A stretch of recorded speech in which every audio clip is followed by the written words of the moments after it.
to episode 130 Checkpoint Chat. As always, my name's Alessandro Barbosa, and I'm joined by Matthew Figuera. Same host, different day. Same host, different day. Don't sound so depressed by that. I was thinking of something profound, and then I just brain farted. I'll go find you another host. God, this is Alessandro Lord. And Lupin the cat. Meow. Meow. I'll get Lenska to co-host with me. God, someone who appreciates this podcast. Have such stage fright. She has no, she doesn't. She does. Lenska's someone who will talk your ear off in person. But I think if you put her, so like she's been on stream before, that sort of thing, she gets a bit of stage fright. Yeah, she did the Poggers dude thing on stream. Poggers dude, yeah. She can't be scared. She should be the new Poggers dude. I mean, she did say a speech at your wedding, so she can't be that scared. She did. She didn't just say a speech at the wedding. She serenaded me with like a whole. It's true. It was a good speech. Sing and dance. I think about it every now and then. I was like, damn, how what did you speech. Put that together? Yeah. And I mean, have you found? I mean, I think it was in part when I started doing video for Critical Hit. Eventually, I mean, when we went to E3, we always had to do like video interviews and stuff like that. But I'm like, when it comes to like public speaking or social speaking, I have like no anxiety anymore. Like it just doesn't exist anymore. And I used to hate it at school. Like speeches at school used to hate. Yeah, speeches at school I used to hate. But public speaking, I found.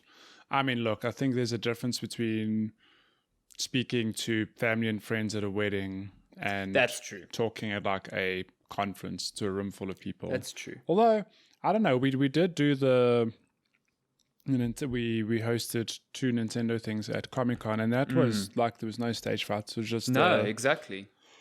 But it's like when I was emceeing your wedding, I didn't really prepare anything, and I just winged it, and it seemed to go fine. You just YOLO'd. Yeah, there was some 1 or 2 moments where I was like, could have left that out, but it's okay. It's fine. You'll just roll with the punches. You did a good job. Rolled with the punch. But it's like that. Like I think if I hadn't done any video stuff before, and if you had been like, "Do you want to MC the wedding?" I'd be like, "No, I'm too that's not my thing." Yeah.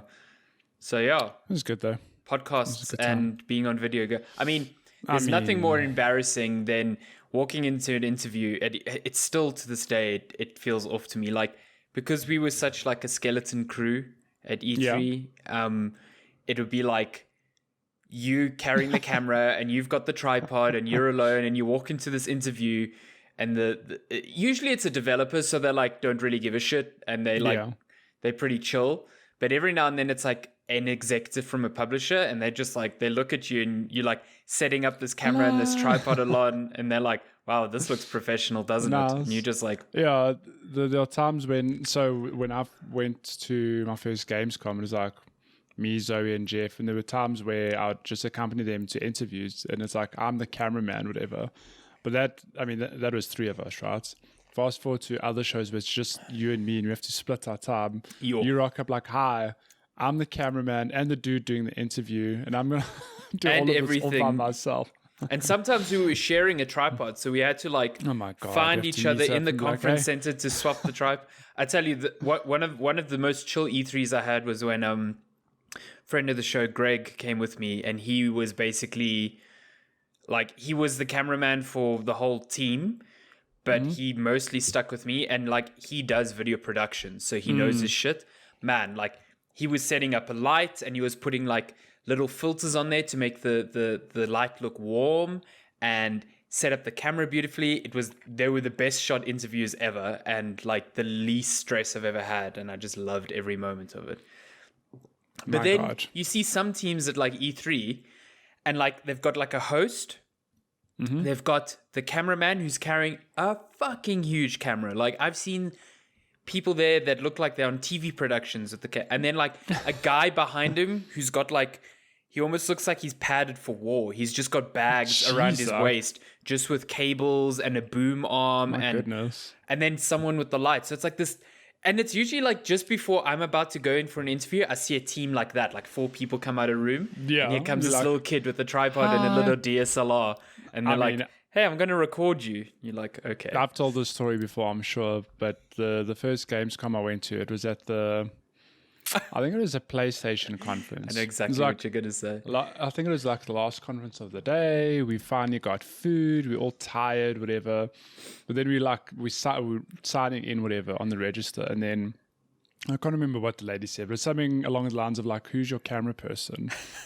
And Sarah and Jeff like, oh yeah, Maddie's our camera person. She's like, okay, he can go in and set up so long. I'm like, okay. Like, what does this mean? Like, we had no. I mean, you know how conferences are. We don't necessarily record them. We just sit and like watch them and live tweets or live react exactly. whatever. So she's like, no, you can go in and like set up so long. I'm like, okay. Walk into the conference room, everything. There are these like full on camera crews, whatever. Like some have, you've seen a TV set, for example, those fancy ass looking cameras. It's like those ones on like dolly wheels and everything, and they rotate and So there's just a platform with all these video dudes just setting up their cameras, and they've got these fancy ass gear. And then there's me, I'm like, hey, pull out my tripod, a little DSLR, put on the biggest lens I can find in my bag. Even if it's impractical, just I'm so like, it looks I'm a like real something. camera person too. Oh my goodness! Oh God. I remember hearing that stories. story, and it killed me. It absolutely killed me. It was just like you said. It was, you were never meant to be there, because we don't record. That's for people who record the thing and then like post it on their own channel, or streaming it live, via that camera. I suppose it's a thing of, maybe it's a combination of, say, photography and video or whatever, but my setup, it is just, I would love to have known what was going through those dudes' heads. They're just like, wow, this kid, he's trying. He's trying. But that's the thing. But then you think about it and you're like, I'm pretty sure no one gives a shit, because they're so focused on like their stuff. Like, they don't have time to like worry about that. Like, E3 and Gamescom are some of the most frantic like conferences I've ever been to, and people literally like, I've noticed I stopped doing it because I noticed that I'd hate it if it happened to me. But the first few conferences I went to, if I saw someone I recognized like from another site in America or whatever, I try like stop them and just say hi, and then like, I think it was maybe after the first or second year I was there, I realized like, wait, they're just like me. They're probably running between these fucking massive halls trying to get to appointments. Like, the last thing they need is to be stopped every 5 meters for someone to say hi. So I just stopped doing it. Like, unless you can see the person's like pretty chill or whatever. Chilled, yeah. Because man, it's frantic. It's fun frantic. Like, I miss it. Like, time. I would love to go back to E3, but I personally don't see E3 happening this year either. If ever. I highly doubt it. Yeah. And then, what happens to it? Will it ever happen again? Who knows? Don't know. I don't know. This year, maybe by June, there could be some sort of like low-key E3, but also some highly doubt it. Yeah. I was meant to go last year. I had plans already in place. I was like on the verge of booking tickets in March, taking leave and stuff, and COVID hit. And then there was, I mean, even before then, there were rumors of E3 being canned. So yeah, what a time. Fun times. I mean, CES this year was done remotely, so, which is weird. I don't know how they do that, because like CES is all like, about you actually seeing. Yeah, you can send a build of a game to a publication. But CES, it's like, how do you see new laptops and monitors if you can't really hold them or see them in person, So I don't know. Anyway, let's check one chat. Lord. We talk about video games sometimes. We've been talking about video games in this preamble. I don't know what you're talking about. It's not too bad. We literally spoke about E3. Like, what do you? Yeah, exactly. That's video games. I mean, to some people, it's video games. Spoke about cameras and E3. Yeah, fantastic. It's still like a fairly quiet period in January. I know Hitman 3 came out this week, but I haven't given it a go yet. We sadly didn't get review code. IO, very, very nice. Like, one of the few places where we got email back being like, hey, we can't supply you with code at this time. We don't have code, yeah. Like, I don't mind that. Like, if you're going to reply, that's cool. So props to IO's PR team. I'm not entirely sure who it was. Anyway, So we haven't played that, but I might just buy it on Epic because it's like, it's really cheap there. All of a sudden, it's like $400. Oh wow! Don't know why. That's like But I've been using the time. Magical. I've been using the time to like just clean up that backlog. Yeah, I was ill this week, but I wasn't the sort of like ill where I couldn't do anything. I felt like, so I decided I was going to play some games, and I ended up just polishing off some of the backlog, which included Resident Evil 7. Finally, nice. Oh, I can't believe you never finished it. Yeah, do you know I've played that opening about 4 times. Because I remember when it first came out, I thought about doing the whole thing in VR. So I played the opening up to like the first end of Act 1, like I played all in VR. Then I fell off of it. Then I decided to play it again on, I think, Xbox One X.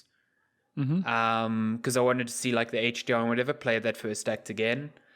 And so I think this was the 3rd time me playing it, because then I just never...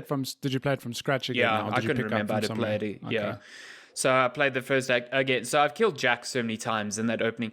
And the fact that I've played that opening so many times and it's still creepy, like, just shows how well crafted that game is to me. I think the opening, like, going into the house as this new protagonist, Ethan Winters, and finding that videotape and then playing that, like, intro again from the perspective of those other people and seeing the same, the same rooms you've just gone through, and then what happens to that camera crew that just get, like, horrifically murdered.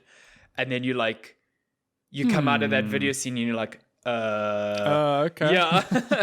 So, like, that opening is so strong. I think that first hour is, like, really, really good. Just on that, I like the introduction, how it's handled, in that you're watching. So, like, he pops in the VHS, right? But you play through that area as if that's what was recorded, which is just so clever. I like those videotape sections a lot. There's a couple of them. What's weird is that you can miss them entirely. Like, there's one near the end of the game where you playing as, I think, one of the surviving cameramen, Clancy, in one of what's the son's name? I can't remember that guy, but that dude. You like put into like, it's almost feels like a puzzle room, like a Saw death trap puzzle room. Yeah, and then you end up in that puzzle room as Ethan afterwards. But if you never played that tape before, like, you won't know how to solve it. I mean, even the first time I did that room, I didn't really... It took me a while to figure out how to solve it. But it's stuff like that. It gives you, like, context into the inner workings of the Baker Mansion, which is, in a way, like, it reminds me of Resident Evil of old. It's like this house with...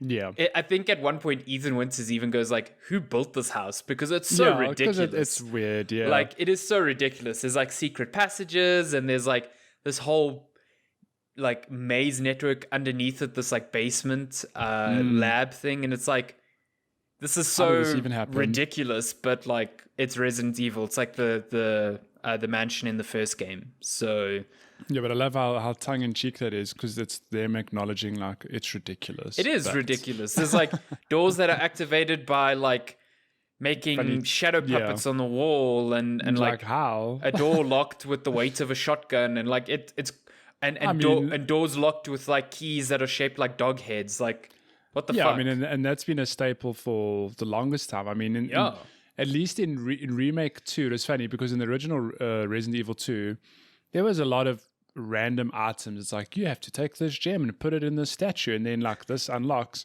Whereas in Remake 2, they're like, no, the police station is actually an old museum that was converted. You're like, okay, at least you gave it some kind of context. I love how they try and contextualize it. They're like, yeah, this was a weird-ass museum. It's okay. That just was taken over. But I do like there's certain things in 7 that, like you said, they recontextualize. Like, in Remake 2, you've still got the heart and club and diamond key doors. You know what I mean? And here you've got doors, but it's like, this door has a crow, like hung on it, and this one's got a snake, like, nailed to it. So it's like, it fits into that weird, creepy body horror type theme of it, even though at the end of the day, it's the same thing. It's the same sort of thing, yeah.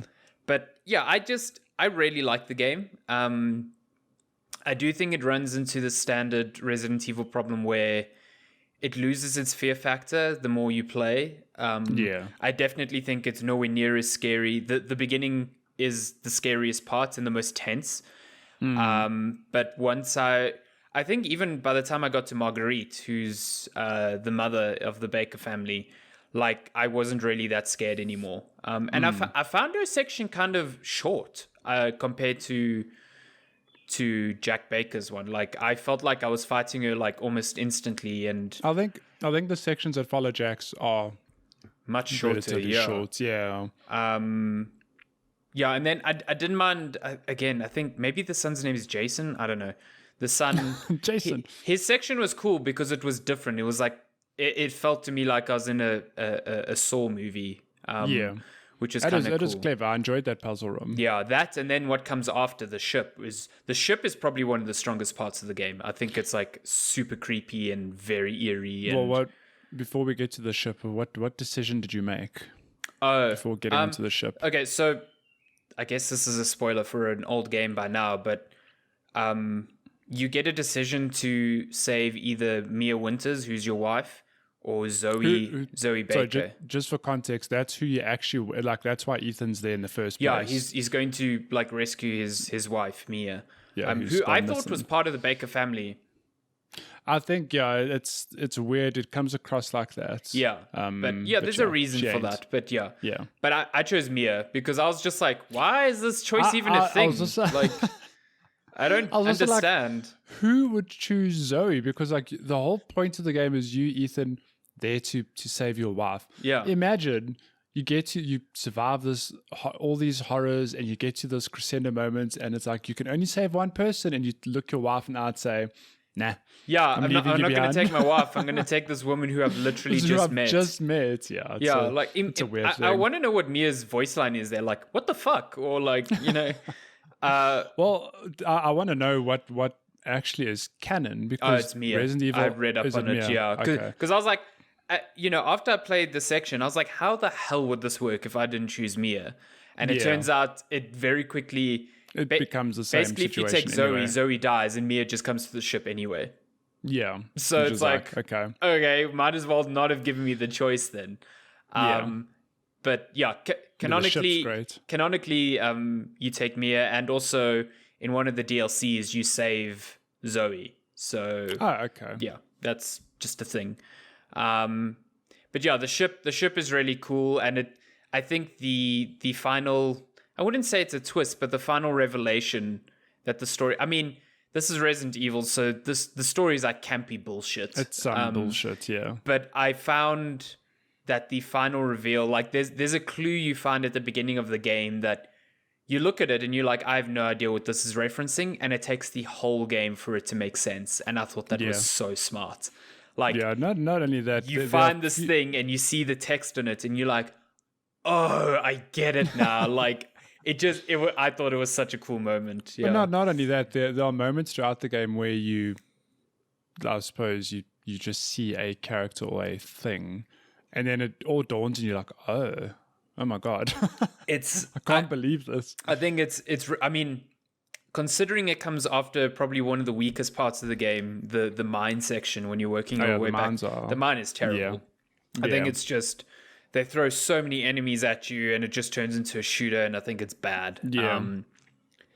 But after that, I also think the boss fights are kind of like, I didn't like them, put it that way. I think those games, the Jack Baker fight sucked. I really didn't like that fight. Yeah, but boss fights really can be hit or miss. I mean, I don't know. I think like Resident Evil Remake 2, I think had some good boss fights. Did it have boss fights? Yeah, think about when the end. Yeah. Okay, yeah, those are pretty cool. There were a couple. Like even the first time you fight William Birkin, the dude who's like stalking around the room with the metal pipe. Yes. Like that is pretty tense, because it's like, oh my God, I've got to shoot this dude in the eye while running away. Those fights are a lot better. but there are better. Some. It's like there were one or two in 7 that were similar to that, where you're fighting like an amorphous blob of like flesh, which I was like, this is Resident Evil. But some of them just like the Jack fight was in like this really small area, and it's all melee focused, and I think the first person melee stuff is not there yet. You know what I mean? So not a huge fan of that, but I think Resident Evil 7, like most people said at the time, is a real return to form for the franchise. It's proper spooky. It takes the series in a new direction, and I really enjoyed it. I thoroughly, and it's like, it was a great palate cleanse. It was like 7 to 8 hours for the campaign. Yeah, it's super short. Well, not short, but it's not a long game. But I think it's so weird because it is this like super big departure from what you know, because like Ethan Winters and the Baker family, these are people you don't know, you've never met them before, and then first person, but then it's still they 100% go back to the roots and like, no, this is classic Resident Evil. It's such a they ground it really just revitalized that franchise, because it came after 6, which was like, I'll confess, like I have a very soft spot for 6. Like I acknowledge it's bad, but it's not a Resident Evil game. It's like it's just an action game. Yeah, it's an action movie. It's like Die Hard 4. It really just pure action movie. But then Resident Evil 7 really came and like, I don't know, Capcom put themselves back on the map, because since then, like I know they've remade 2 and 3, and 3 is like it got mixed reviews, but I enjoyed both of them. Yeah, I really enjoyed both of them. And this just sets the stage. Your timing is really good, because we'll get to the news, but Resident Evil Village, we're going to call it 8 because it is 8. I don't care what they say. That got a release date and a new trailer and a new demo. So you've really set yourself up. That's part of the reason why I wanted to return to this now. I was like, Village is coming out and Village looks awesome. I need to know, because it also stars Ethan Winters. So I need to know, like, why is he getting involved in this shit again? Yeah, so spoilers, if you haven't played Resident Evil 7, just avert your ears or eyes for the next minute. But so like I mentioned earlier, Resident Evil 7, you don't know where in the universe it takes place. Like it's complete departure. It's not Raccoon City. It almost feels like a standalone thing. Yeah, and for all intents and purposes, you're like, is this a reboot? Like, what is this? Well, you see mentions, like you find newspaper things being like, the Raccoon City incident from 14 years ago, and you're like, but I mean, initially when we saw the trailers and stuff, I was like, where does this take place in the universe? But then at the end of the game, spoiler, you see Chris Redfield, who's a staple in Resident Evils. I mean, he's been through many of them, and he's got a prominent role in Resident Evil Village. So I'm quite curious to see where they take the story, and also not like that the Resident Evil stories exists. Are great or anything. Yeah, I mean, they campy and they make such ridiculous, like, I mean, by now there's so many different types of viruses that it's just like, it's so difficult to like keep up with it. And like Village has got vampires and werewolves, so they're having fun with it. Like I can appreciate it when they're aware that it's campy, but they still, I don't go to Resident Evil for strong characters or whatever. I go there for like spooky times and ridiculous nonsense pharmaceutical bullshit. So, well, if you are coming to Resident Evil for strong characters, let me tell you, Chris Redfield, that dude is roided up. In Resident Evil 5, he punches a boulder to kill the final boss. Bigger can this dude get? Because every game we see him, he's so thick. Even more, he's just huge. More and more thick. even when he appears in 7, I'm like, Jesus, Chris. Exactly. Like, what have you been doing? Well, you were the only person in that helicopter, because there's no way they could support the weight of anyone else's muscles after that. He's such a big lad. Lord. Oh, what a unit. It's good though. But yeah, it's good. I played his DLC. His DLC was kind of okay. It was like an hour long. It was fun. Nice. But yeah, 7 is real good. I thoroughly enjoyed it. I kind of want to play it like again to see if I can get a faster time. Like sort of like, I mean, I played 3 and then I played 3 immediately after that and finished it in like 3 hours. And I was like, damn, you can really fly through these things if you know the codes to things and know what to do. It's real satisfying. And there's stuff I didn't get to see. Like I managed to, at the beginning, you use a broken shotgun to retrieve a working shotgun from the statue. But much later on in the game, you come across a wooden shotgun, which you can then replace on that statue to get the broken shotgun, and then use a repair kit on the broken shotgun. Yeah. But I used the repair kit on the broken pistol I found. So I was like, I want to see what that shotgun looks like repaired. And also I found a toy tomahawk. So I was like, is there another melee weapon that I can find somewhere that I just never came across? So there's like secrets in that game. And I never found all the antique coins. I thought that was a cool thing. Instead of having a merchant, they used collectibles as a way to like unlock upgrades in the game. So I never got the like super pistol, but I didn't really care about that.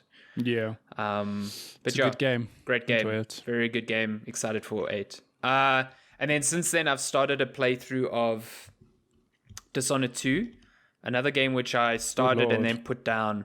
I like Dishonored. Like, I played the first one, and I really liked it, and I feel the same as the second one. I'm playing as Emily Caldwin, who's the I mean, again, it gives you a choice to play as Corvo or Emily, and I'm like, why would I choose to play as the same character from the first one when there's this other character with new powers that I could try out, you know? Anyway, I like the feeling of the game. I like being a stealthy assassin that can like teleport from one end of a room to another and like use magic to do weird things to enemies and use it scratches that itch of like supernatural stealth for me that I was maybe expecting from like Cyberpunk. I wanted to be a stealthy ninja there and I wasn't getting that there. But I also feel like the game, I don't know, I'm trying to do this thing where I play stealth games and like roll with the punches. Like if I fuck up, don't immediately just load a save. No, just go with it. Yeah, but like I feel like Dishonored doesn't really want me to do that because in some levels when I get found, there's suddenly so many enemies on me that I just die instantly anyway. Like it's very hard for me to escape. Or like the combat doesn't really... I feel like the combat isn't super great. So it's a bit like abrasive from that sense, but man, the level design is something else. It's a good time. I don't know if you've seen anything on Dishonored 2. I don't know if I've seen myself, but I think I've read on the first level that or the first mission, is it the mansion or? Oh, that's actually the fourth one, but that's the one I want to talk about. Yeah, the Clockwork Mansion. I've read about it. It's unbelievable. It's like this house that when you hit certain switches, it completely changes its like makeup. So a living room can be moved back into like the recesses of the house so that it's hidden or something like that, and you can find ways to get behind the walls of the house, and basically it almost feels like you're breaking the level. If you think of a level in a game and think about going out of bounds on that level and finding routes behind it, this is like a level built with that in mind. It's like expecting you to go out of bounds. So it wants you to like break the game. Exactly. And you find notes on like, like the creator of the house will be like, please remember not to flip the switch when anyone is in the waiting room, because if you do that, the waiting room goes down to like the science center at the bottom. And you're like, oh, I need to get there and I want to get there undetected. So let me use that to my advantage, you know? Yeah. Stuff like that.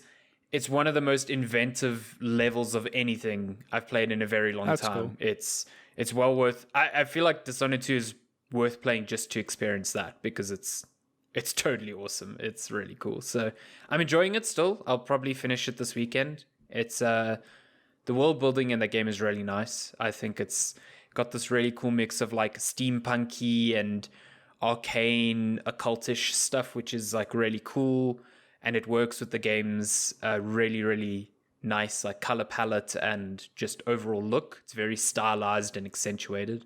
Yeah, it's got like, I mean, so I've never played Dishonored 2, but I played Dishonored 1, and it's something about the style. I can't put my finger on it. Like, how would you describe it? Yeah, the characters almost look like caricatures. It's very like, you look at people's faces and they're very exaggerated, and lots of bold like black lines everywhere. What I like about 2 is like the first one had established this style that was very like cool. It was very machiney and very steampunky, like almost like Victorian England as well. But the second one takes you to an island that's just off the coast of Dunwall, and it feels a bit more... It feels almost like Middle Eastern in a way, like almost like a tropical Middle Eastern vibe. So there's like so much more color. Like there's lots of reds and like sandy like oranges and stuff all around. So it feels very different to Dunwall, which is cool. You know what I mean? Yeah. So it sets itself apart. Yeah. So I like that a lot. I think if you've played the first one, I seriously recommend you play this one. It's good. I never finished the first one. It's such a weird thing. For some reason, I can't tell you why. I was very excited for Dishonored. It's like one of the few games I actually bought on release. 100% bought into the hype train. And I don't know, I just fell off it. I played a few hours, like, it's cool. And I just never went back to it. I mean, I loved the first one, and I loved the DLC for the first one as well. And apparently the DLC for 2 is also really good. Death of the Outsiders. So yeah, I'm like keen to. I have no idea if Dishonored will ever get another game, because as far as I know, they didn't sell super well, which is sad, because immersive sims weird, I really like, immersive sims, but sorry, go for it. No, but like Arcane is still doing their thing. Like Deathloop is coming out in May, and that like looks like it's taking a lot of lessons from Dishonored in terms of level design and stuff. So I'm super into that. I think Dishonored's one of those things that they might revisit in the future, because I know it didn't sell maybe as well as it should have.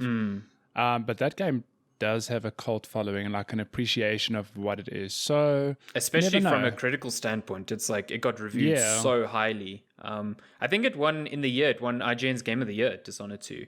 Really? Yeah, sure. Like they loved it. How old is it now? It's quite old, I think. It came out, I think, 2017, somewhere around there. It's not that old. Okay. Yeah, it's good. I wish the frame rate was a bit better on console. It's 30 frames per second, which but it's fine. I think it was just a bit jarring because it came from Resident Evil, which is 60, and then immediately my eyes are what is this? That Resident Evil engine's just real good. It's unreal. It's really something else. But yeah, it's cool. I'm enjoying playing that, and I'm enjoying having time to visit my backlog, which is nice. Your backlog. Yeah. Speaking of backlogs, I mean, I suppose I've been in the same boat where I'm just plowing through. It's funny. I'm not playing games I haven't played necessarily. Yeah. I've just been racking up some platinums. Oh yeah, I saw you. I mean, you've managed I got 5 platinums this month, like through this weird combination of like I want to platinum that game and I'm so close to platinuming that I might as well just go for it. So just to recap, I got the platinum on Astro's Playroom, which is not a long platinum to get anyway. Spider-Man 4, Marvel Spider-Man on the PS4, the original new Spider-Man franchise, whatever you want to call it. I got every single trophy, except for the one where you have to clear up every district, and I just could not bring myself to play that game because I was like, it's going to be like 2 to 3 hours of me swinging around doing that. And it was really frustrating because playing that game, I knew that I'd go for the platinum because I'd heard people like you and others say like it's not a hard platinum. It's really just about, finishing everything the game has to offer. So I was very aware and conscious of anytime I've got some downtime between missions, I'm going to just do crimes and stuff. But by the time I rolled credits, I still had so much to do. I was like, whatever.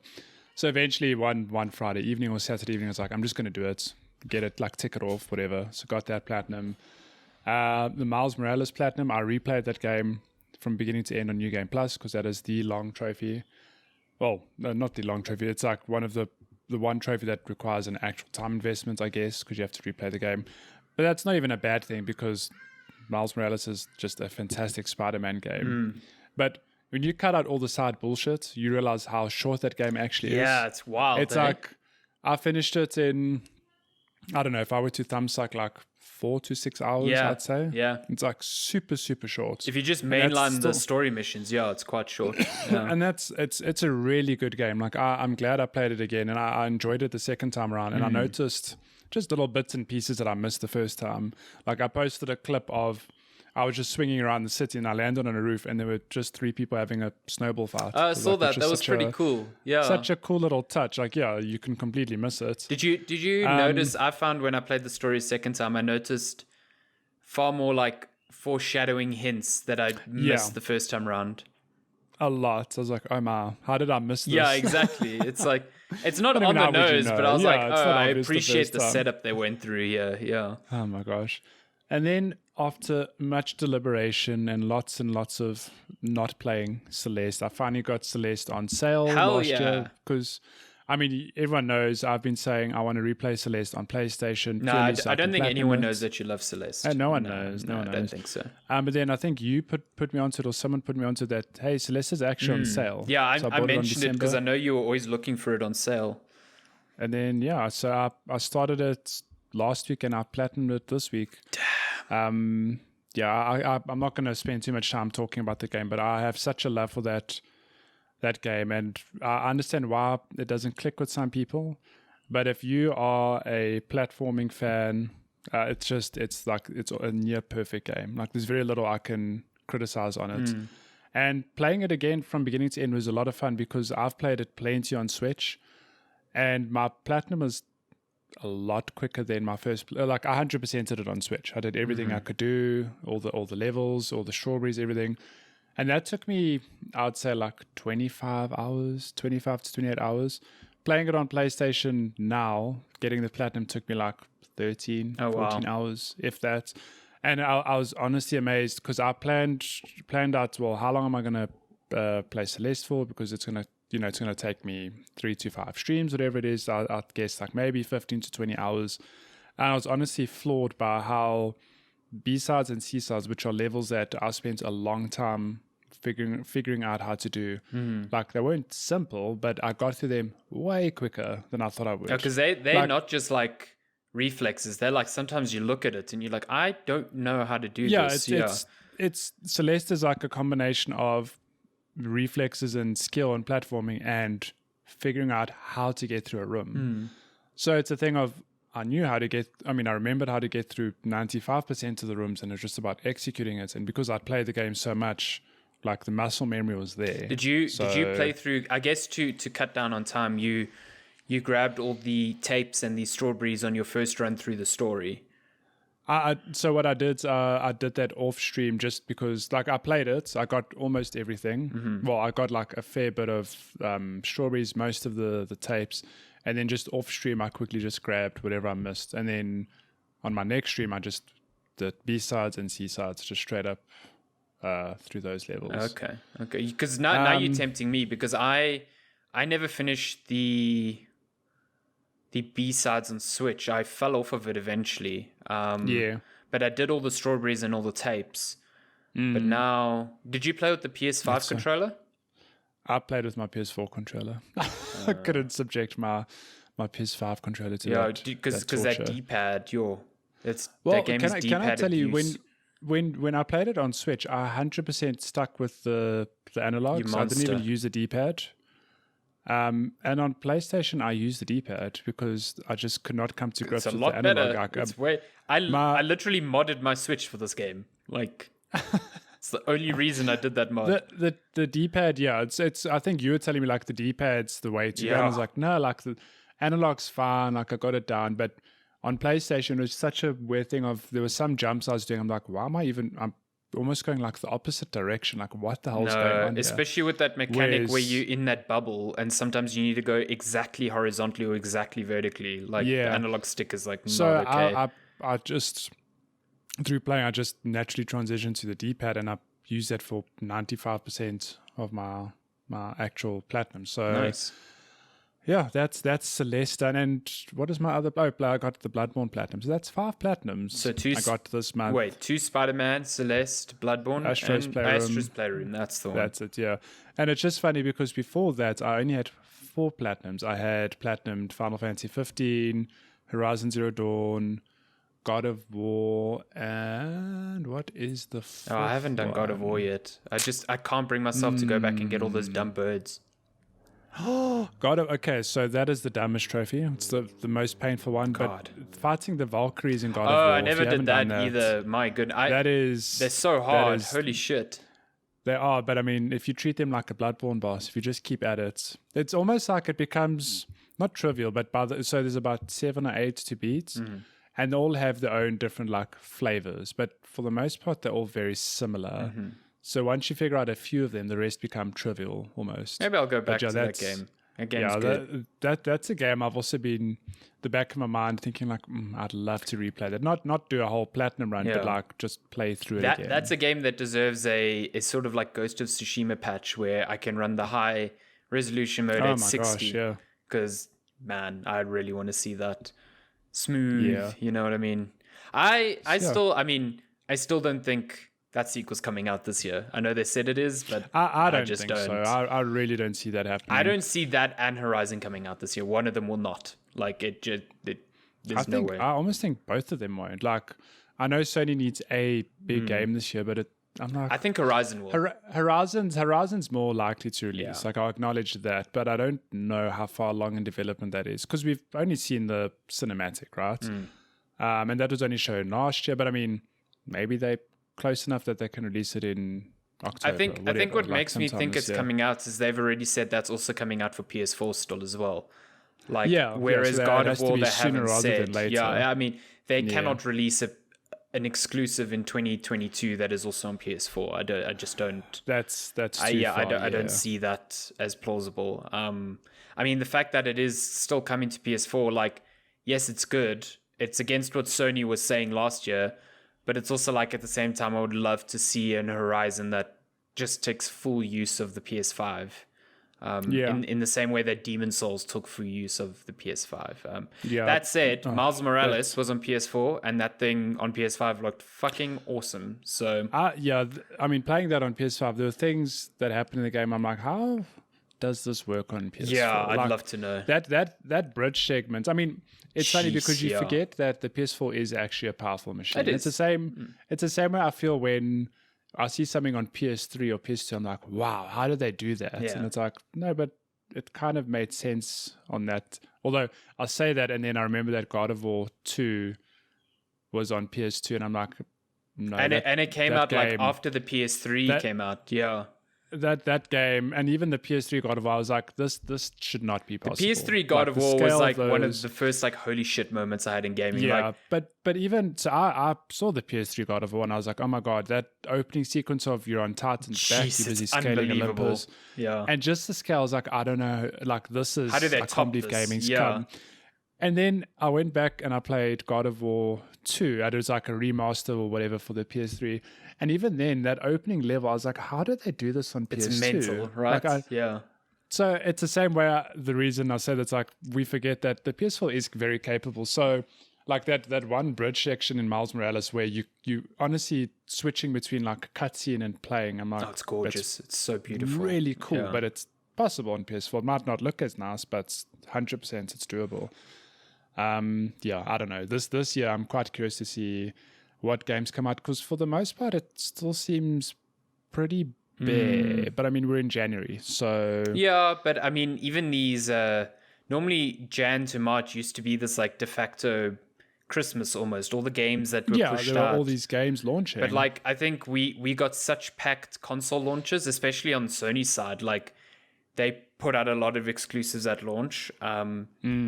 You know, so from their perspective, I guess, you know, they don't have anything right now. Although in March, Returnal is coming out. That Housemarque roguelite, which looks fun.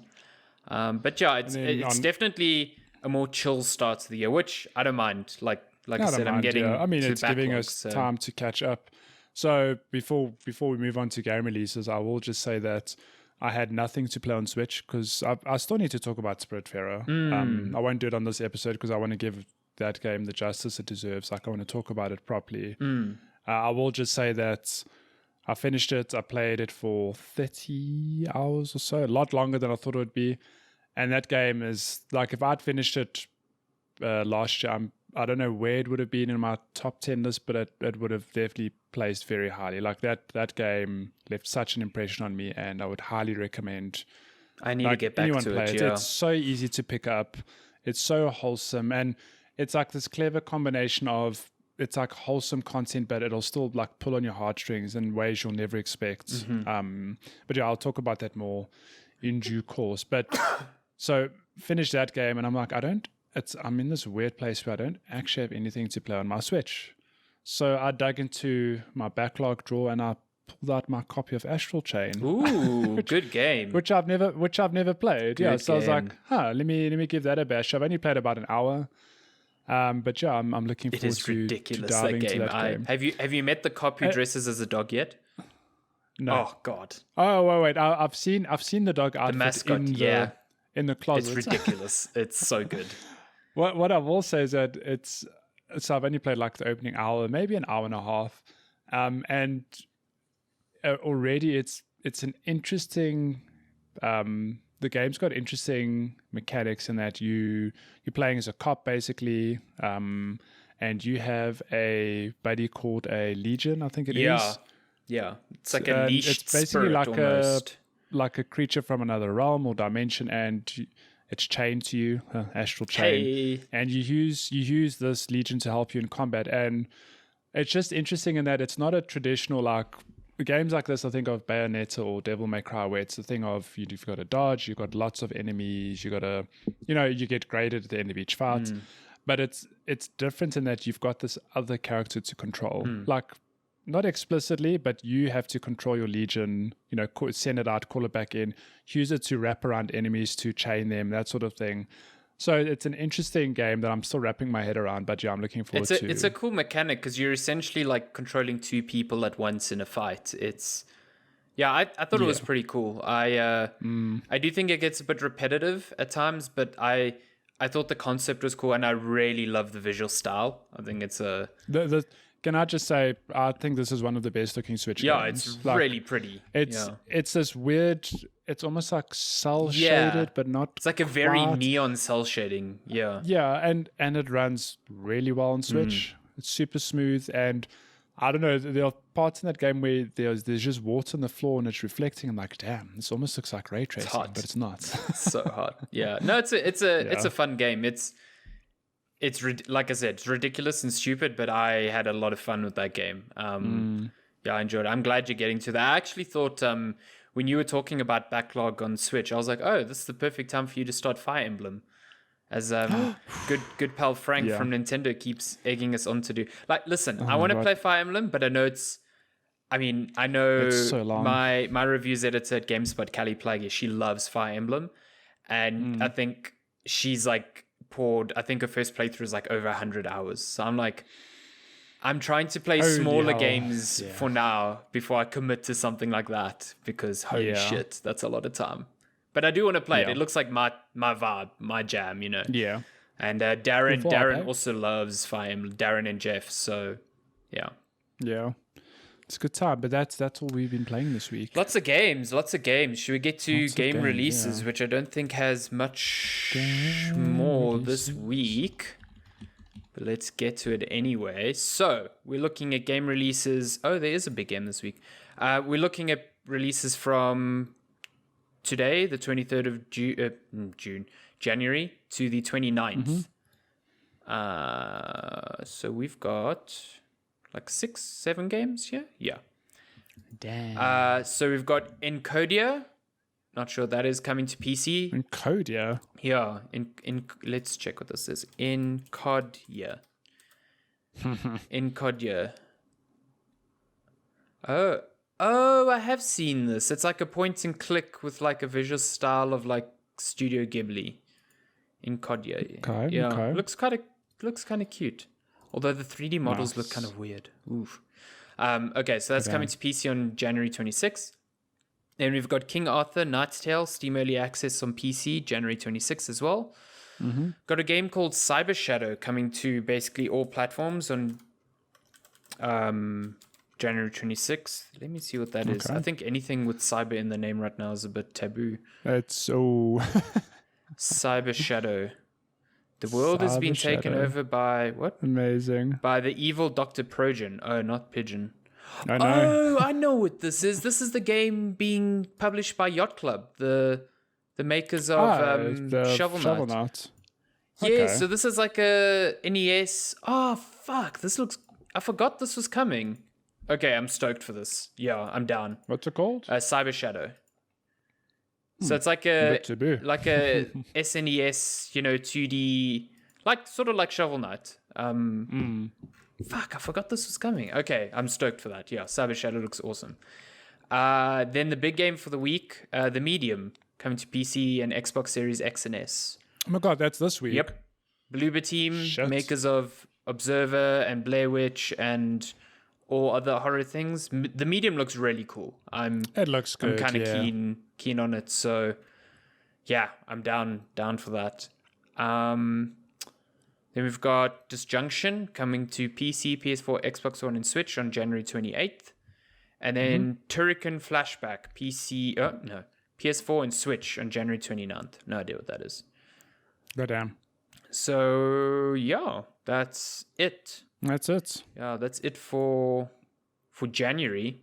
February's got some bangers. You've got Super Mario 3D World. You've got Persona 5 Strikers. You got that weird Destruction All-Stars thing coming to PS5. So yeah, that's exclusive. Yeah, some banger. They say that PS5 exclusive Kenna Bridge of Spirits, that very Zelda-looking thing. It says it's coming out in March, but we haven't even seen gameplay of that, so I highly doubt that. I think that might be dated. I think that's only coming out either end of this year or next year. Yeah, that I do not see that coming out then. Put it that way, yeah. Anyway, that's getting ahead of ourselves. That's game releases. Yeah, that's game releases. Should get to gaming news. Man, a lot happened yesterday in games news. Good lord. What should we start with? What happened yesterday? Okay, let me start with the news that really made me sad. Vicarious Visions. The developers of Tony Hawk's Pro Skater 1 and 2, the remake. They also did the Crash Insanity trilogy, not Crash 4, like I tweeted. I made a mistake. Who did Crash 4 Toys for Bob, who also did the Spyro remake and I think Crash Team Racing, or Vicarious to Crash Team Racing, one of the two. They were bouncing between remakes, the two studios. But yeah, so Vicarious Visions, really good studio. They literally brought back like Crash and Tony Hawk. I mean, Tony Hawk Pro Skater 1 and 2 was amazing last year. It was good, yeah. And everyone thought, okay, cool, then, and it was very successful. So obviously they're going to remake others. They're going to do something else, yeah. Not to be, because Vicarious Visions has now been folded into Blizzard. So the studio no longer exists. Activision decided to just take that team and plop them into the Blizzard team. And that really fucking sucks because, yeah, Blizzard's making World of Warcraft and Overwatch 2, but I feel like Blizzard's mark of quality is not what it used to be. No, I don't feel like I get hyped for a Blizzard game like I used to. You know what I mean? Yeah. And I just think Vicarious could do a lot more than just being lumped with Blizzard. So yeah, really bleak. I don't understand the decision to do that though, because like you've said, Vicarious Visions, it's not like it's a studio that's failing. No, not at all. We need to merge this with Blizzard, or Blizzard needs support. Vicarious, they're not doing anything big at the moment, and it's this big 200-person team. Let's just integrate them. Yeah, it's I looked at some of the sales numbers yesterday, and it was the Crash Insane trilogy. I think I could be wrong, but it went on to sell something like 8 million copies. Yeah, that Insane trilogy was crazy good. Yeah. Which is crazy numbers if you think. I mean, some of the biggest games don't even hit that mark, even critically received games, whatever. Not all of them hit the 8 million mark, And then even Tony Hawk's, I think that Tony Hawk sold crazy, yeah. It sold 1 million copies in the first 2 weeks. Yeah. Which again is nothing to scoff at. That's incredible. Mm-hmm. So I don't know. I just don't understand the thought process of it's not a thing of the studio, like I said earlier, the studio's, failing or Blizzard needs support, let's integrate them. It's no, they were actually doing some good shit. Exactly. They are making Activision money. I presume they're profitable. Where? I don't understand. Yeah. I just don't get it. And yeah, it's weird. The report says that they've been working with Blizzard for a while, and that's fine. I just don't understand the reason to completely nuke them. Yeah, I don't get it either. But Activision does this. I mean, they've got these tentpole franchises, and they've taken studio. I mean, if you look at the credits on a Call of Duty, it's got like Raven Software, it's got High Moon Studios, it's got the core developer, which would be Treyarch or whatever. So like even Call of Duty Cold War, the campaign was developed by Raven and the rest was developed by Treyarch. Like, yeah, you know, they have so many studios, but Raven and Treyarch are still separate studios. They haven't been folded into one another. So, you know, Raven could go on to make something else if they really wanted to. Yeah. Or if, you know, I guess if Activision let them. But, you know, they're not just, it's not just like, Raven is now just Treyarch as well. I don't get it. Activision really confuses me at this time. Like, they are all very money focused, and again, like, they've got these franchises that people love. Like Call of Duty sells like crazy every year, but yeah, they used to have so many more games going for them, and now with this, I just don't see them pursuing.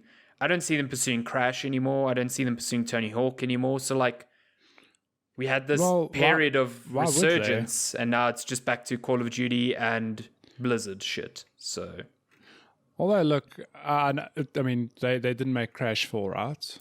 Toys for Bob made Crash 4, but I don't see Activision pursuing Crash 4 now. If they just nuked one of the the studio that would have likely made another entry as well. I don't know. It's so weird. And what makes me sad, so I've just seen in this article that Vicarious Visions was founded in 1990. Yeah. It's like it's a 30-year-old studio that's just been... They're the studio responsible for Skylanders, like one of the most profitable things like Activision ever did. They deserve so much more than this. Like, very sad, very sad news, and just out of nowhere as well. I just find it so weird, completely left field. So that was one thing. That's sad news for the day. Yeah, and then there was weird news with Microsoft, which got an update this morning of all things. So, the Xbox Live Gold. Yeah, so Microsoft announced a huge price hike for Xbox Live Gold. They kind of buried the lead. They were like, yeah, you'll pay $1 a month more for the 1 month subscription and $5 a month more for the 3 month, and also we've made the 6 month subscription the same as the year subscription. And it's like, whoa. Like, suddenly 12 months used to be $60 and now 6 months is $60 for gold. And that was like, whoa, what the fuck are you doing? You know, I guess this is part of their push to like be like, hey, look how expensive gold is and look how inexpensive Game Pass is in comparison and how much more you get. You know, just sign up with Game Pass. Just forget gold exists. Like, I feel like they were being far too aggressive with that sort of thing. And they got like tons of backlash to the point where it wasn't even 12 hours and they reversed course on it. So they are no longer hiking any of the prices globally. And they've done something they should have done years ago. They are working on making free-to-play games not require Xbox Live Gold to play online. So previously, you'd have to have a gold subscription to play something like Fortnite online, which isn't the case on PlayStation or PC. No. Like, you can play those for free on PlayStation and PC. Same with games like Rocket League. So the fact that Microsoft was still charging for it, I think Jeff Grubb from VentureBeat made a good point. He's like, Fortnite on PlayStation is free. Fortnite on Xbox is $120 a year. It's like, doesn't make sense. Yeah, which is like... you've muted yourself on Discord. Oh, lol. So I copy-pasted something. I always do this, damn it. So I've just seen what they tweeted out. It's today, January 23rd. Yeah, so it must have been this morning. It was this morning, yeah. Today, so this is Xbox account. Today was not great. We always try to do our best for you, and today we missed the mark. We hear you, and we're reversing our Xbox Live Gold pricing updates. And they followed that up with exactly what you said. To bring Xbox Live more in line with how we see the player at the center of the experience, we will be removing gold requirements for free-to-play games. We're starting to work on that immediately, and we'll have updates in the coming months. Yeah, I don't know why it took this long. Sony's been doing this for years now already, and you know, when there was talk of Xbox getting rid of gold entirely, you know, it was like, okay, well, that makes sense. But now it doesn't seem like they're getting rid of gold at all. But they really drag their heels on this free-to-play nonsense. And like, yeah, it's good that they're listening to feedback, but let's not forget they tried this. You know, I think that the big thing was like, it's a pandemic. Everyone's tightening, their belts, and now Microsoft is out here literally doubling the price of a year's subscription of gold. It's ridiculous. So look, I understand the business decision behind it, because like a lot of people have pointed out, they're trying to push people to just get Xbox Game Pass, Pass Ultimate, which like it makes sense, right? But it seems a bit weird to just literally like double the price, like maybe increase it. They should just drop gold. I just don't understand it. They have like, I mean, I do understand it. It's money. They have the stats and be like, this is how many million players we have on gold that haven't transitioned to Game Pass. We can't just gut that. It's probably a big enough number that they can't just be like, okay, we'll make it free. But, you know, at the same time, if you really want people to just transition to Games Pass, you can't say, okay, well, there's no gold. You have to subscribe to Game Pass. What you can do is like, be like, okay, we're making gold stuff free, but we're making Game Pass a bit more expensive. Something like that. So, I don't know. That's tricky. But you know what? At the end of the day, it actually worked out better for gamers, because now the price stays the same. And if you're a big Fortnite fan, for example, you can just stop paying your monthly fee now. I still think that the fact that Xbox and PlayStation charge at all to play online is still ridiculous. It's such a weird thing, because I mean, like PC gaming, sorry to be that person, you don't pay. I don't pay Steam like a monthly fee to play Counter-Strike online, for example. And like the argument of like, oh, but it's server stuff and this and that. Have you seen how many people are playing Among Us? Have you seen how many people play Dota every day? They don't charge shit for that. They don't charge anything. Hey, you know where they make the money. It's microtransactions. Yeah. So I guess it's that's it. Okay, but let's not pretend that multiplayer games on console don't have microtransactions as well. So it's like, no, but the point I'm getting, it's like Fortnite, for example. It's like you can pay Xbox Live Gold and you still have the option to buy stuff. Jesus, I think if I was playing Fortnite on Xbox, I'd be so mad up until this point to have to pay $60 a year just to play this free to play game. Like, I personally think, the first between Microsoft and Sony, the first to pull the trigger and be like, we're not charging for online at all, is going to be a big mindshare win. It's going to be a big deal, yeah. And I really thought Microsoft was going to do it last year when there were the rumors of like, oh, they're going to drop gold and it's just going to be Game Pass. I'm like, that makes sense, and that's how you win a lot of goodwill. And then it just never happened.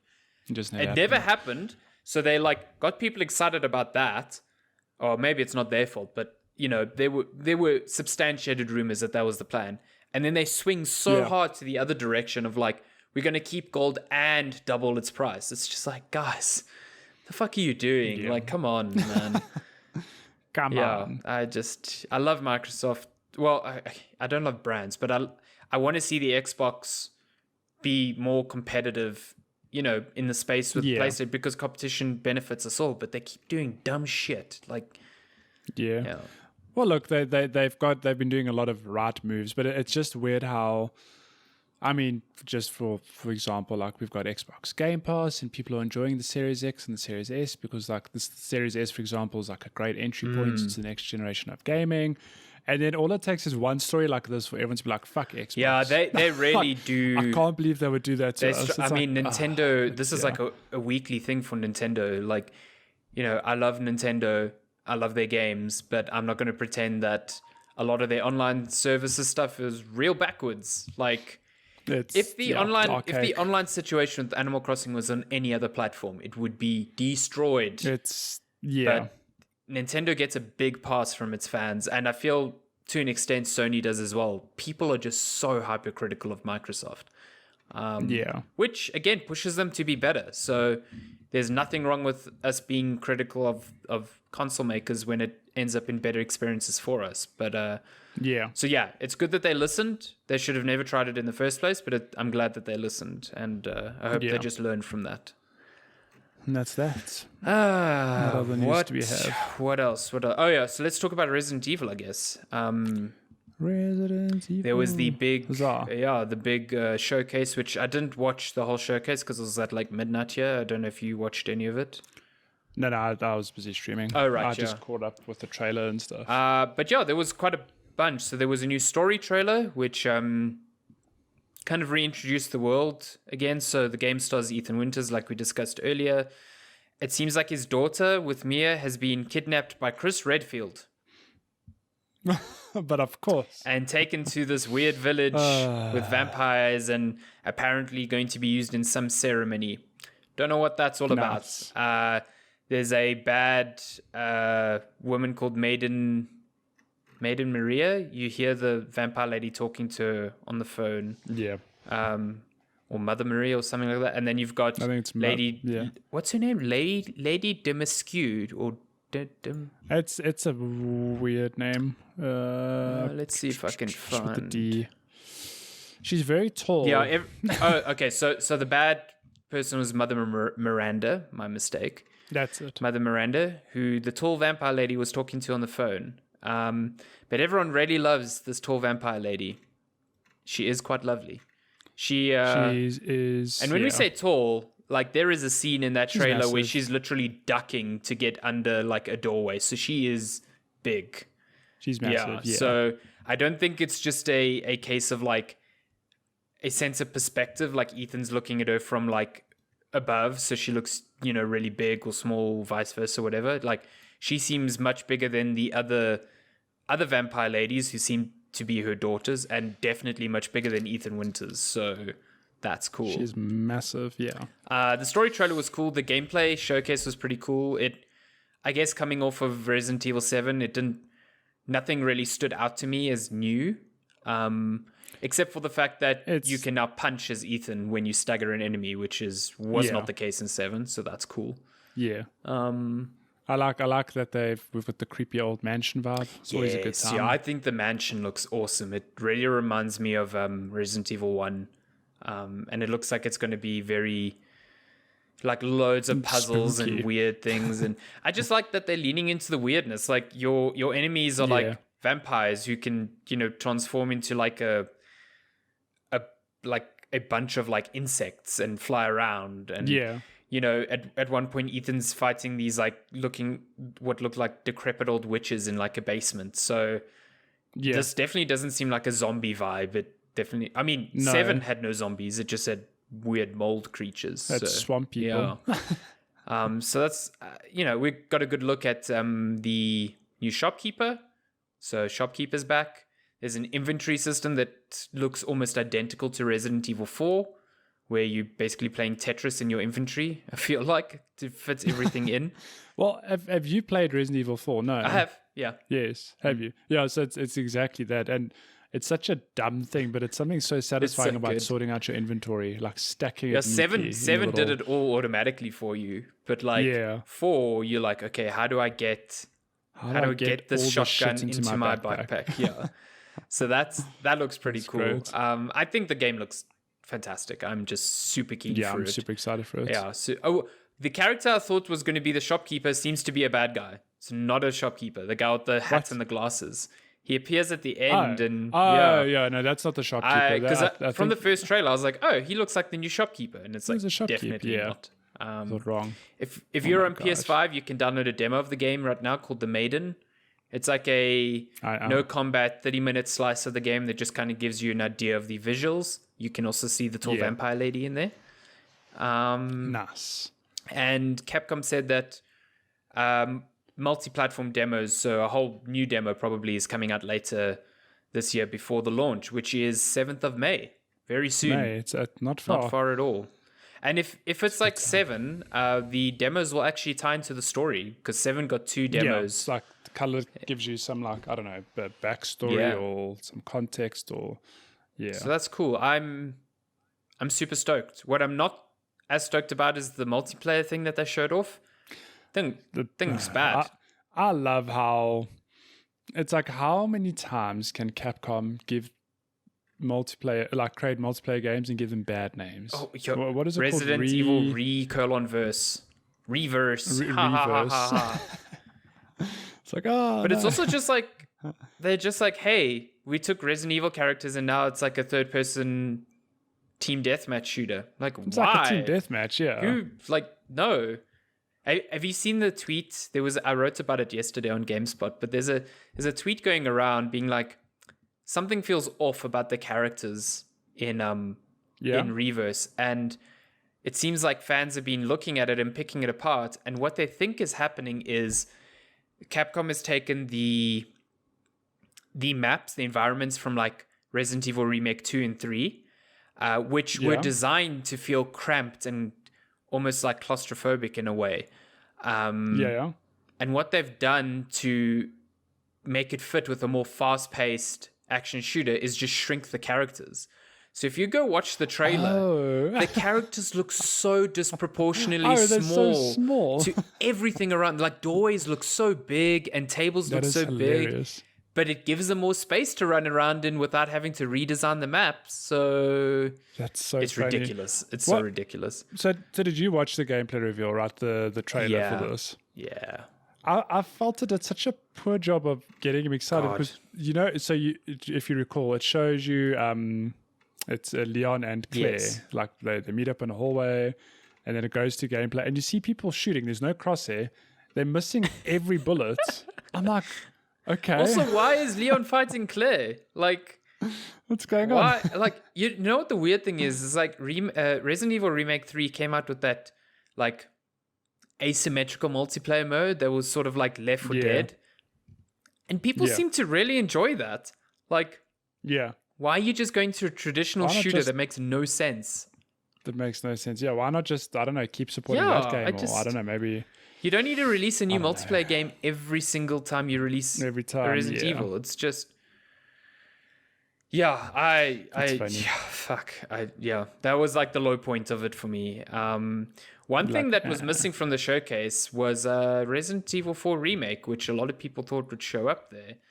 Show up in some form. I don't think we'll see that until like after Resident Evil 8. It seems like, I don't know if you saw the news yesterday, but VGC, Video Games Chronicle, who's a sister site for Eurogamer, they put out a report saying that the game is actually being overhauled. So apparently Remake for Resident Evil 4 has been in development since 2018, and it was headed up by a studio called M2, who contributed to Remake 3 most recently. And because of the reception to Remake 3, especially with people saying that it cuts a lot of content that was in the original, it seems M2 were like, okay, when we remake 4, we want to keep it as close to a one-to-one remake as possible. And it turns out that in a late project review last year, Capcom didn't like the direction, and they've handed the project over to Capcom Division 1, who are the developers of Resident Evil Remake 2. And if you know that has some big departures from the original, but all of them were good. Like, they made Mr. X a far bigger part of the game than he was in the original. So they made, they kept the spirit of the game, but they made tweaks to it that they thought was smart. And that's reportedly what they want to do with 4. They want to keep the overall structure, but make, improvements here and there. So... because of that change of development, apparently the game's only coming out in 2023 now, as opposed to its 2022 original release date. That's fine. I mean, I'm fine with that if it means that, because I think a one-to-one remake of 4 would be boring, to be honest. Yeah. I think just playing 4 with better graphics is not. You might as well just, release a mod for it at that point. For sure. I think something like 2, 2 definitely is a remake from the ground up. But also, it changed the structure. It kept the overall feel, but changed how the game worked from a basic level. So, I'm keen for that to do with 4. Because, especially with, 4 was already over the shoulder. So, just making it over the shoulder doesn't really change that much. Whereas with 2 and 3, that alone was a big change. That was a big deal, So you can't just be like, we made it prettier and it's still over the shoulder. Resident Evil 4 is going to be a fixed camera game. Could you imagine? Listen, I'd be down for it. I'd try. I'll flip it on its head. I don't know. As excited as I am for Resident Evil 4, it's like, I hear you. It's like, what can they actually change? Because that game is so good as it is. It is. It's a really good game. I don't know. You could probably, maybe streamline some of the story beats, do some gameplay things, but exactly what you said with the camera, it's like you can't really change it. I mean, unless do they make it a first-person shooter, for example? Like, I don't know. It'll be interesting to see what they decide to do with it. Yeah, I like Capcom's approach where they're like, our mainline Resident Evils are going to be first-person for now, and then our remakes are going to be the more traditional style. Which I think is cool. I just think, Remake 2 and 3 stood out so much because they were complete overhauls of the games. Yeah, so, it's complete overhaul. Yeah, I think you have to do that with 4 as much as you can to make it feel... Because there's already people going, why do you want to remake 4? It's, it's good as perfect. It is now. You can play it today and it won't feel old. So, yeah, we'll see. I don't know. Is there any other gaming news? That's mostly it. There's a lot of cool games coming to Xbox Game Pass in January, including firstly, The Medium will be on Game Pass. I can't believe that game's out this week. The Yakuza Remastered Collection for console and PC also coming to Game Pass. That includes Yakuza 3, 4, and 5 Remastered, which joins already, I think they have Yakuza 0 and Yakuza 1 and 2 Kiwami, which are remakes of 1 and 2. So you've essentially got Yakuza 0 to 5 on Xbox now. You're just missing 6. And like a Dragon, the 7th one is already on Xbox. So yeah, that's pretty dope. And also the Xbox Live Gold games were revealed as well, and they pretty solid offering for Feb. I think it was Gears 5. Yeah, Gears 5. Resident Evil Remake, the first one. Which is good. So weird, because Remake 2, for example, came out like 2 years ago, right? So 3 years ago, whatever it was. The remake of the first game came out in like 2003, 2004. Super, super good remake. Also completely rebuilt from the ground up. Same setting, but they like changed it up so much. Would recommend if you haven't played 100%, it. Yeah. I'm just reading now that Cyber Shadow, the Yacht Games published SNES thing, it's also coming to Game Pass on January 26th on PC, console, and streaming on Android. So yeah, that's cool. Already on Game Pass, it's been added already as of this recording. Control has been added to Game Pass on PC. It's very cool. Would recommend. And then Desperados 3 and Donut County.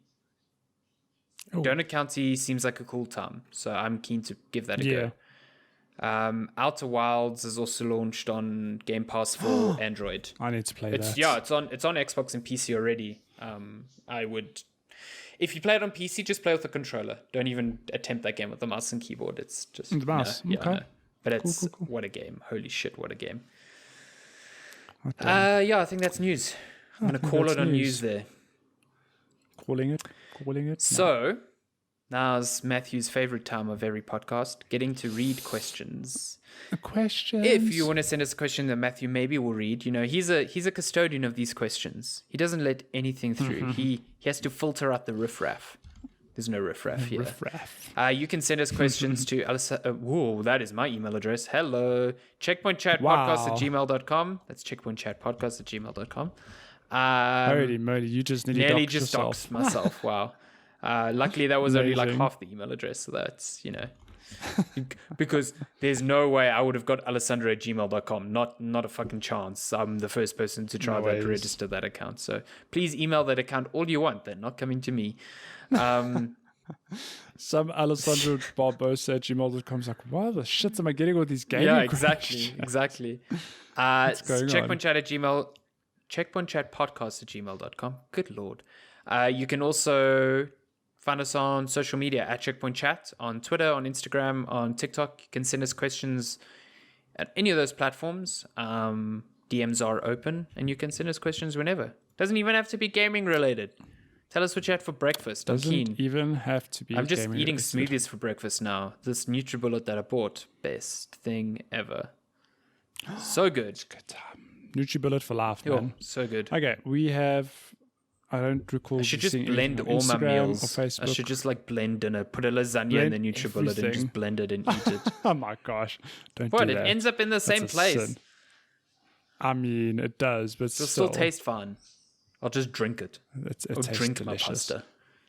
Oh my goodness. So we don't have no questions in email.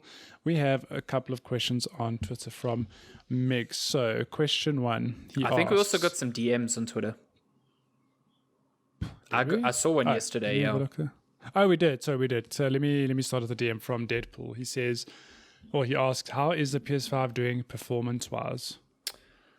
I think that's fine. Yeah, I don't really have any complaints at all. With the PS5 performance, I think it's. I mean, if you look at games like Demon Souls and Miles Morales, like the fact that we're getting high quality visuals running at 60 frames per second is finally, thank God, becoming like a de facto thing. And I see so many games now releasing with like locked 60 FPS modes, especially on PlayStation 5, and I'm just happy about it. Like, so nice. Yeah. Just, the fact that Demon Souls can look the way it does and run that smoothly is awesome. The fact that I can choose to have a ray tracing mode in Spider-Man and it running at 60 is awesome. And the fact that they both look that good and your PlayStation doesn't sound like it's going to on top of it, it really doesn't make any noise. Game changer. You know what does make noise on the PS5 though is the fucking disc drive. Jesus Christ, that thing is loud. What are you playing on disc? Well, I had to put in the disc for No Man's Sky to download the PS5 version. But even if I'm not playing the game, every 2 or 3 hours it'll just spin up the disc drive just to be like, hey, what's there? And wow, I can hear that thing. That thing is loud. I played the PS4 Spider-Man because we've got the disc. It's actually yours. I'm going to give it back to you now that I'm done with it. But you should have the PS5 version now, though. You should have the PS5 version from... I don't know. Yeah, because we got the Miles Morales Gold thing, so we got the PS5 version of... Are you telling me I spent 2 hours playing the PS4 version of Spider-Man on my PS5? And what you could have done is loaded up the PS4 version, transferred your save to the cloud, because you have to do it from the PS4 version, and then just loaded up the PS5. It's fine, it's done. With all those, you would have had beautiful ray tracing and 60 FPS. But yeah, when I put that disc in, yes, it was. I was like, well, that's one thing they didn't fix, because that is super loud. Like, it's almost the thing of they fixed the noise from the fans, and then all the R&D that goes into the disc drive is like shit, we forgot about this. Yeah. I am glad though, because there have been reports of PS5 fan getting loud, not because of the fan itself, but there's a sticker that's near the fan that in some cases has become dislodged or moved, and it hits the blade of the fan. So a lot of people hear this fan going tick tick tick tick tick tick tick, and they have to open it up and move the sticker, which then voids the warranty, which is real fucked up. Oh my gosh, yeah, that's weird.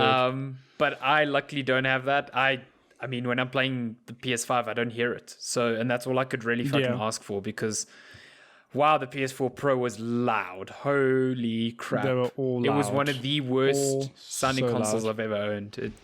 Truly terrible. So yeah, I'm happy with the PS5 performance. I just hope to God that they brush up on that UI still, because I still find it really bad. I'm still not completely used to it. Yeah.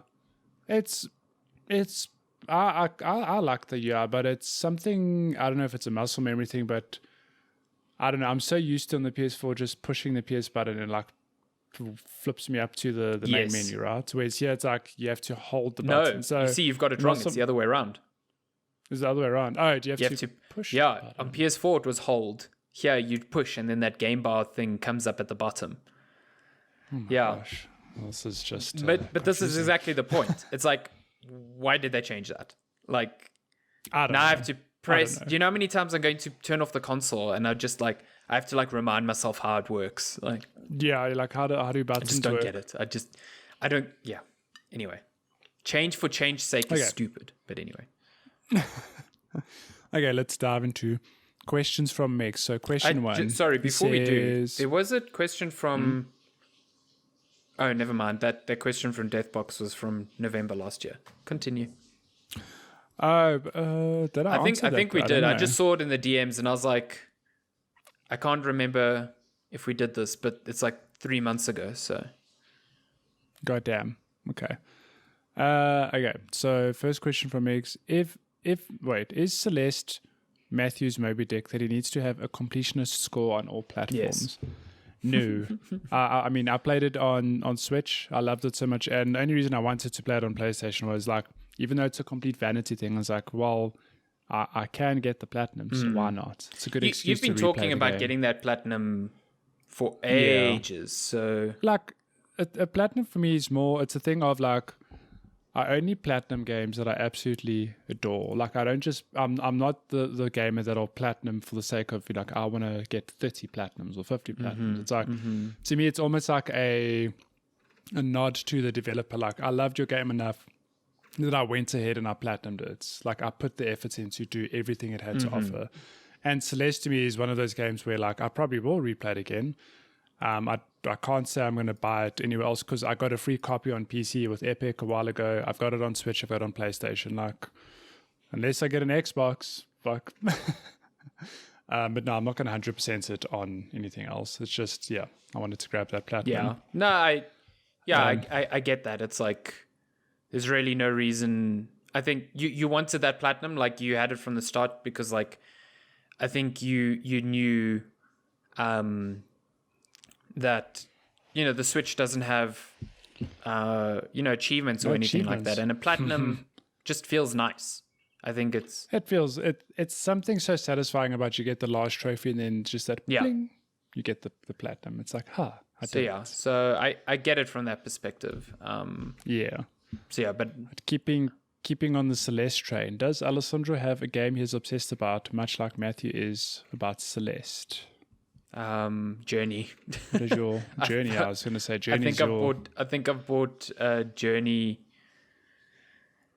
Let me think. I've bought Journey on PS4. No, PS3.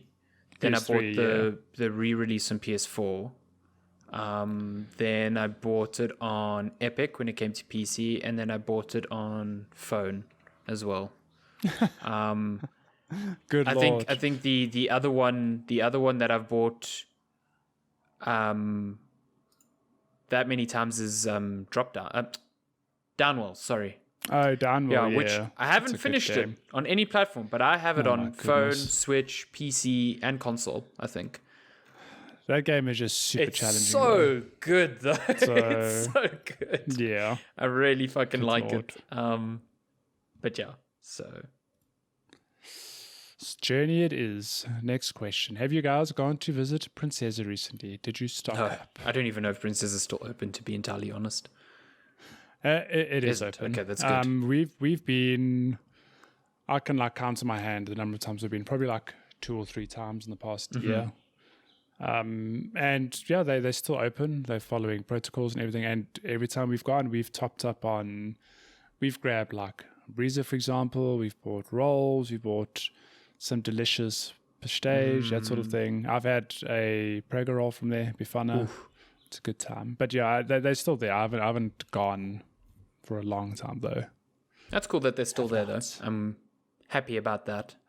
You have a group of shops. There's like a bakery or there's like a whole group of shops close to your area that's open before you turn into it. That's opened. Like it's like a whole. That little thing just by my closure booms. Yeah, that's new. Yes. Yeah. Have you been? I haven't, tried any because it's been super busy since it's been open. But apparently it's good. I mean, because they've got like a bakery and they've got like a little greengrocer. There's a whole lot of little shops there. I have been, my dad's been to the one shop that sells lots of Indian spices and very good, really good. We fortunate. We've also got a place close to us, and Lenska likes popping in there to just top up and all of the spices. Oh man, having so many spices, just so good. Our cupboard is full of spices. The one place I have been to recently is we've got a Bain Balm, which is not too far from us now. Oh, the open one in Boxburg? The open one in Rhinefield. Yeah, there's one there. Do you know, before you carry on, that on the 20th of each month at Bain Ball, you get a Prego roll for 20 Rand? And I think you get 4 prestige for 20 Rand or something like that. No, two prestige and a coffee for 20 Rand. So you go there, spend some 40 Rand, have a good meal. We get prestige from there quite often. And Let me tell you, it's good. They are better than princesses. I won't even contest Bombs, that. Prestige are better than good. princesses. Princesses Prestige are they're good. They're just not as good. They're too crispy. Yeah, I agree. I think there's something about them. They're like just too crispy, and then Bane Balls ones are like there's that crunch, but it's not too crunchy.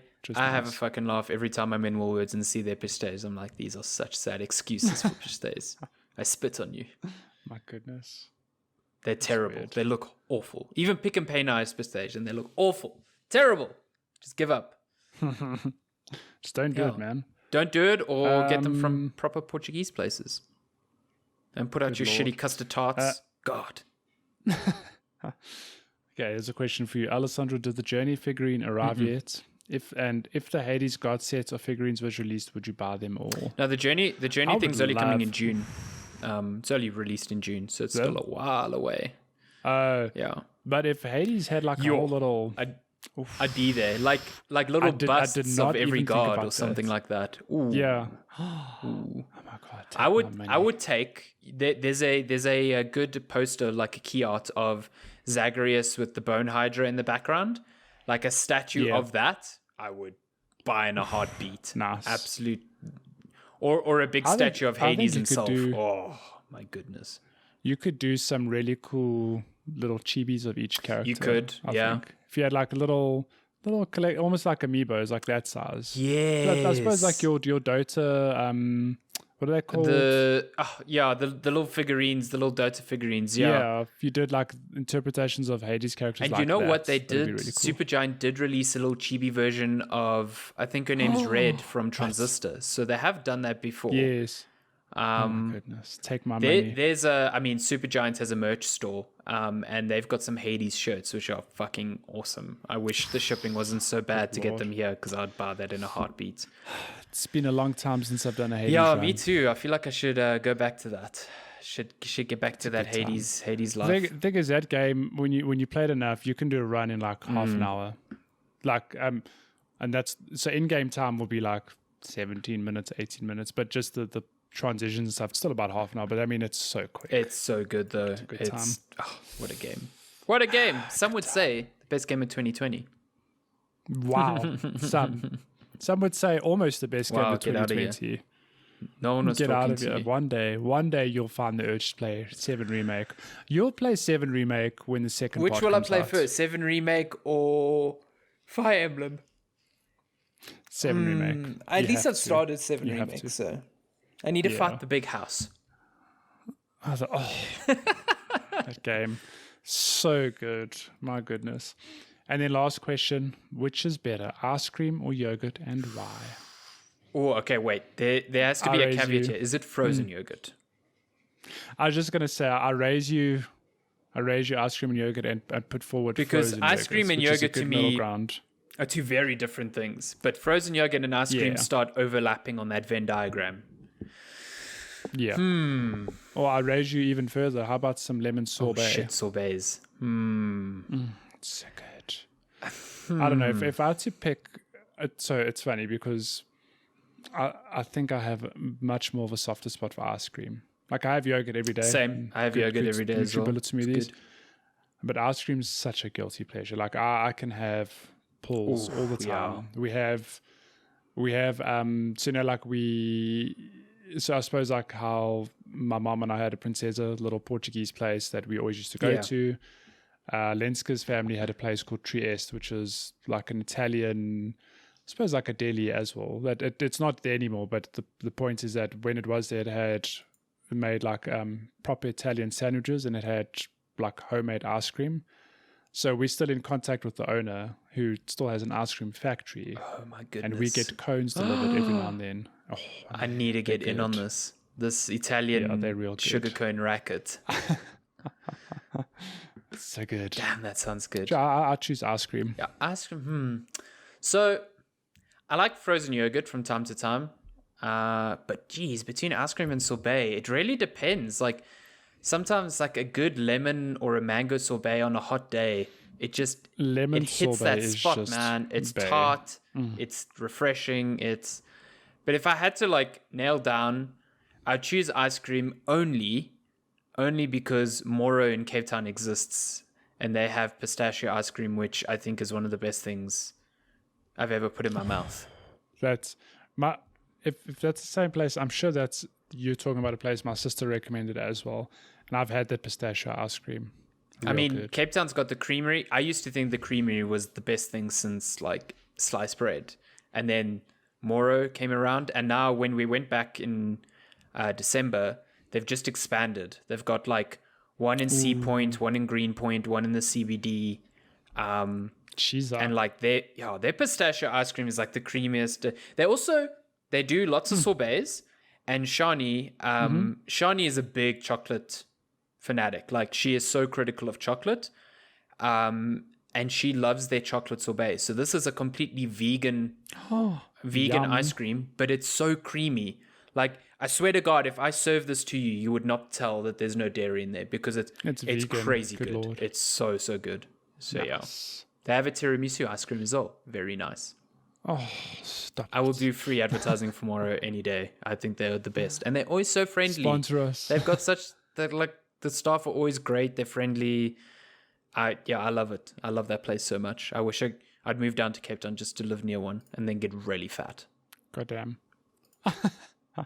But when you come to yogurt, which yogurt is your favorite? Yogurt? Well, the greengrocer by us has I don't know what the brand is, but it's like a Savannah. Is that the brand? This is hands down. Is that the brand? The brand, yeah. It's a sugar-free, like just proper pure yogurt that comes in like lemon and what's the flavor? It's like lemon and honey flavor. Ooh, that sounds good. There's like a vanilla malt flavor. There's a black cherry flavor. And it's just really, really good. Like hands down the best yogurt I've ever had. And it's available like right by us, which that is really sounds helpful. Awesome. Damn. So you put flavored yogurts in your smoothies? Yeah. Nice. I normally just get the plain full cream from Woolworths. It's real good. I like plain yogurt, and I like, I don't do low fat yogurt because then they just pump it with sugar and it doesn't taste that great. Yeah. But full cream yogurt, fucking good and pretty healthy. If you smash it in a smoothie, pretty good. I am a fan of they have a plain yogurt with like chocolate shavings, very good as well. But that's a guilty pleasure. Nice. I love yogurt. Lord. Strawberry yogurt with pieces of fruit in it, really nice. Apricot yogurt, very nice. I like strawberry yogurt. I'm a big yogurt fan. Big yogurt fan. Yogurt. Yeah. You're lekker, man. Cherry yogurt. Had it once. Not a huge. I don't like cherries in general. I don't. Okay. Wait. Candied cherries. Those like things that aren't even cherries at that point anymore. They're fun. They're fun on a cake. They're okay. Actual cherries. No. Not a fan. Don't even. This is where we end the episode. You can't tell me you choose those artificial cherries over actual cherries. You hear what Alison says? Lenska shakes her head at you. Have you ever had Doesn't matter. You don't have to hear the context. She just shakes her head. She's like, I didn't hear. Have you ever had cherry Coke? Doesn't matter. Awful. Yeah, look. It's awful. It's so bad. Whatever. Next, you're going to tell me that Dr. Pepper is bad as well. I like Dr. Pepper. But Dr. Pepper and cherry Coke are so similar. Cherry Coke is terrible. If you're going to have a flavor of Coke, you do vanilla Coke. I cannot believe... Okay, vanilla Coke's nice, but I cannot believe after 130 episodes, we're going to go our separate ways now. Because cherry Coke is garbage. It's so bad. I really hate it. Can't believe this. Just stop talking to me. Stop digging your hole. Have you? I mean, I don't know if we've ever spoken about it, but the one thing I like about the States is how many different flavors of Coke they have. It's unbelievable. Oh my gosh. It's like a guilty pleasure. Like I'll never forget going. Was it with you? We went to Fatburger. And Garth and Dave. Oh my God. You go to so every place in America or every fast food place is like bottomless soda. But you go to a machine, it's like, I want some Coke. You push the Coke button. It's like, which one? Do you want like normal Coke or Diet Coke or whatever? It's like, I want normal Coke. It's like, okay, well, what kind of normal Coke do you want? there's original, there's cherry, there's lime, there's vanilla, orange, and it's just like there's like 10 different Cokes. Like, oh well, that's a bit overwhelming. I actually just want Fanta. It's like, well, what Fanta do you want? So many Fantas as well. Do you want lime? Do you want orange? Okay, that's machine was wild because there was only one output, and the touchscreen was like a touchscreen, and it would like mix it for you. Yeah, I don't know what. But so many different Cokes. I'd suck like 50 flavors. Unbelievable. It was, I don't know. Really blew my mind. Although I would love that flavor of Coke that they have there, which is like, like here when you go to a restaurant, they put a slice of lemon into your Coke and it tastes real good. Like that flavor alone, real nice. Really nice. Vanilla Coke though, my God.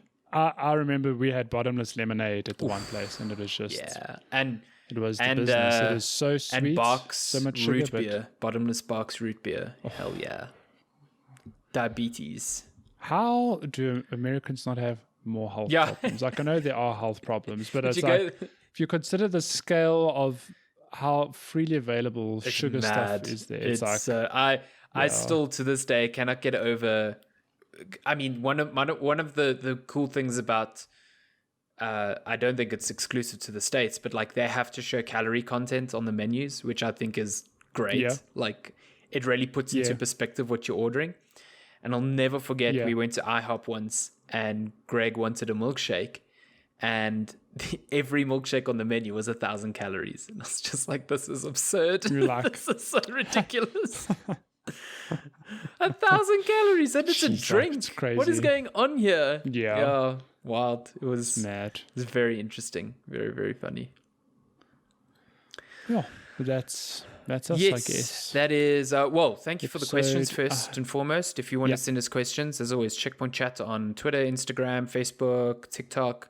Send us questions anytime of the week. And you can also email us checkpointchatpodcast@gmail.com, as always. But yeah, that is episode 130 of Checkpoint Chat.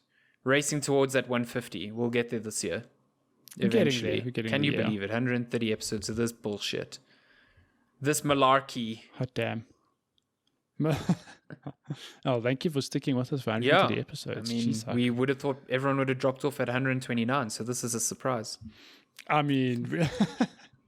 That's a very specific number to drop. I mean, that's why we were expecting it, all the data was showing. The rumors are 133, but we'll see. They say from 130, it's only going to get better. It's only down here.